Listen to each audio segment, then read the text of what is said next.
A very good morning. Today will speak about the story of candle. जी हाँ, मोमबत्ती की कहानी। तो अक्सर दिवाली में बचपन में हम लोग क्या करते थे ना, अपने घर को सजाते थे दिए से और मोमबत्तियों से। और हर घर में हम बच्चे लोग कंपटीशन करते थे कि किसके घर में ज़्यादा देर तक दिए जलते हैं, मोमबत्ती जलता है, और जो अंत तक जिसके घर में सबसे ज़्यादा लाइटिंग रहेगी वो काइंड ऑफ विजेता कहलाएगा। That person would be the winner. तो हम लोग सब कोई घर के बाहर बैठ जाते थे मोमबत्ती जलाने के लिए। मोमबत्ती ख़त्म होता था तो नया मोमबत्ती जलाते थे और इंश्योर करते थे कि हमारे घर का लाइट लास्ट तक रहे। और कुछ बच्चे बदमाश भी होते थे तो वो क्या करते थे, वो दूसरों के घर के जाके मोमबत्ती को बुझा देते थे, चाहे वहाँ पटाखे छोड़ देते थे ताकि वहाँ अंधेरा हो जाए। इस तरह से ये गेम खेला जाता था। बहुत नॉटीनेस भरा गेम होता था।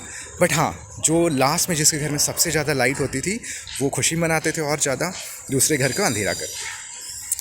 तभी करते करते गेम खेलते खेलते कुछ पेरेंट्स वहाँ पे आए, हमारे ही विसिनिटी के नेबर्स के। एंड उन्होंने बोला कि आप लोग गेम को चेंज करो, क्यों ना आप लोग हर घर में जितने भी लाइट जल रहे हैं सारे घरों का लाइट सबसे लेट तक जलाओ, फिर देखो क्या चेंज होता है।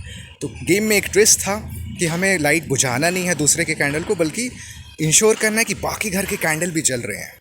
तो क्या होता था, हम लोग इंश्योर करते थे कि हमारा कैंडल तो जले, हम दौड़ के जाते थे दूसरे घरों पे भी, जहाँ लगता था कैंडल कम हो रहा है या बुझ रहा है, हम वहाँ एक और कैंडल जला देते थे।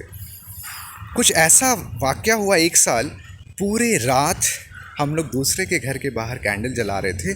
सुबह 4 बजे तक वो कैंडल हमारी पूरी लेन पे, पूरे गली में जगमगा रही थी।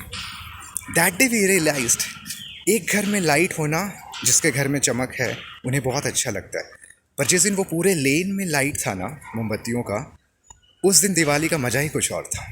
ठीक उसी तरह से हम लोग अपने जीवन में लाइट फैलाते हैं।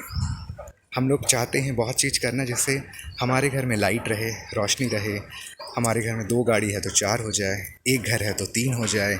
हम लोग चाह बहुत रखते हैं अपने घर को जगमगा के रखने की। बट कभी कभी दूसरे के घरों में भी वो लाइट अगर फैला दिया जाए तो जीत हम सबकी होती है। ठीक उसी तरह से जब एक घर में मोमबत्ती की जो चमक थी वो जब पूरे गली में फैल गई, पूरे लेन में फैल गई, उस दिन दिवाली का महत्व ही अलग हो गया था। इसीलिए जब भी आप देखो रोशन करना है, अपना घर ज़रूर रोशन करो, no doubt on that. But अगर आप साथ में अपने पड़ोस, अपने आसपास रहने वाले लोग के जीवन को भी रोशन कर पाएंगे, उससे बेहतर दिवाली नहीं हो सकती है। So keep lighting candles at your home, keep in lighting lifes for yourself and for others also. Thank you so much.